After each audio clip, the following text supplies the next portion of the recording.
he's been done bad by. So of course, you know, here's the primary place where you have to get to in order to desire retribution. So he's out for some payback. You know.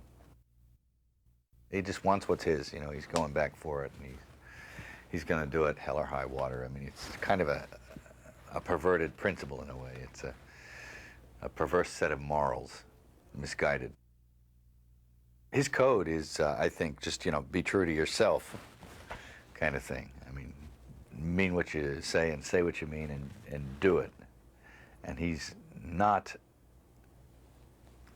you know, he's not what I'd call the shining beacon of civility and morality, any of those things. You know, he kills people at a drop of a hat and stuff, but he does stay on course, put it that way. He doesn't switch horses. Backstory, he was a Marine, you know, he was a grunt, you know, he's a kind of blue-collar guy, got a weakness for women, likes money, likes to go on holidays. He has a certain street nous, and he knows how to, you know, plot things out and walk away with it. It's a whole world that's created here. Everybody's a bad guy, and it's like, in this world, somebody like Porter, you can actually root for him because by virtue of just not being as bad as everyone else, it makes him the hero. You know, it's just, he's a bad guy. I mean, it's a bizarre and absurdist world. It's reminiscent of a lot of those 70s gritty action crime capers, you know. It's the Dirty Harrys and the Getaways and, you know, Sam Peckinpah and Don Siegel. It would have been ideal to shoot it in black and white.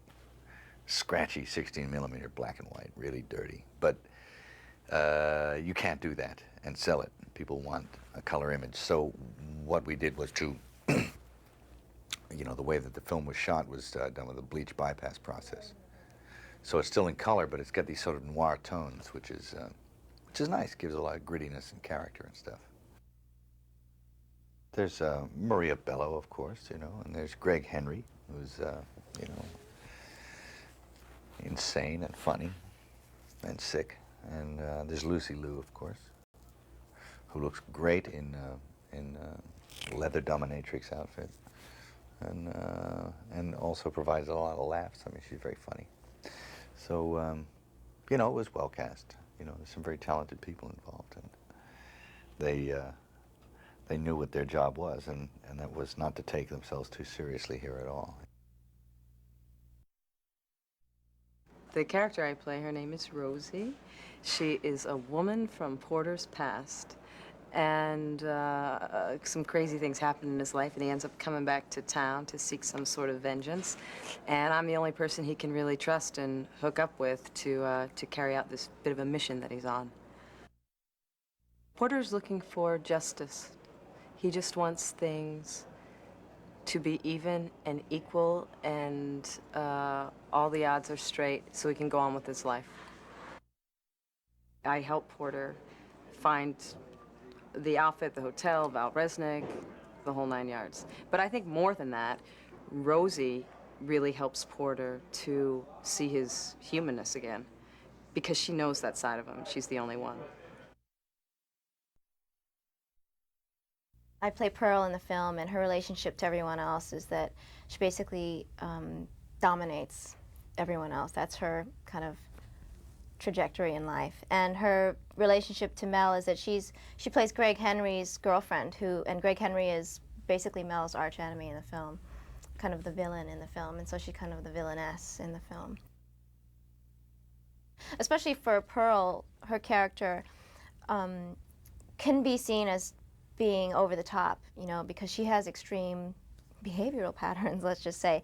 And when everyone has heightened their personalities or their characters to a degree that's could be seen as over the top, it's really nice when Mel comes on the set and it just brings it down to earth. And I think it's really important. And he's also extremely friendly, and he can, if he has a serious scene, he can talk and joke around, or, you know, he doesn't need to be rude to you. You know, he can go snap right into it. He's extremely professional and honest, and he's just wonderful, and I think he's extremely brave as an actor.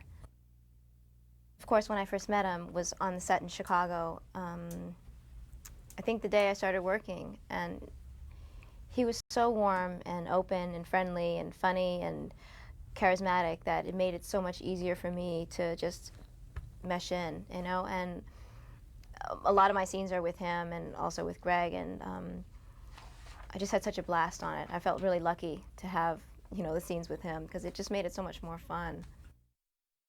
Time flew by. We had such a great time on the set, and the crew, I mean, everyone got along so well. It was almost too good to be true. And that made it so much easier because we were all working 6 days a week. I mean, I didn't have to work every day like Mel did, but the days that I had off even, I was just completely exhausted. But when I was working, I was completely walking on air. His ex-partner stole some money from him, gave it to the syndicate in order to pay off a debt, and it was his money, or half of it was his money. So I'm here, and this is my place, the old Doheny mansion we're using here, and it's a beautiful place, and so I'm I'm here to kind of facilitate him getting his money. Well, he shoots holes in my genuine alligator bags, filled with suits that, of course, cost many thousands of dollars. See how nasty he is? He's a really nasty man. Oh, Mel's a ball to work with, you know, because he has a great sense of humor, and, you know, he's always coming back with stuff, you know, we'll play off of that. We worked in Maverick, and that was great. That was like going to a party every day.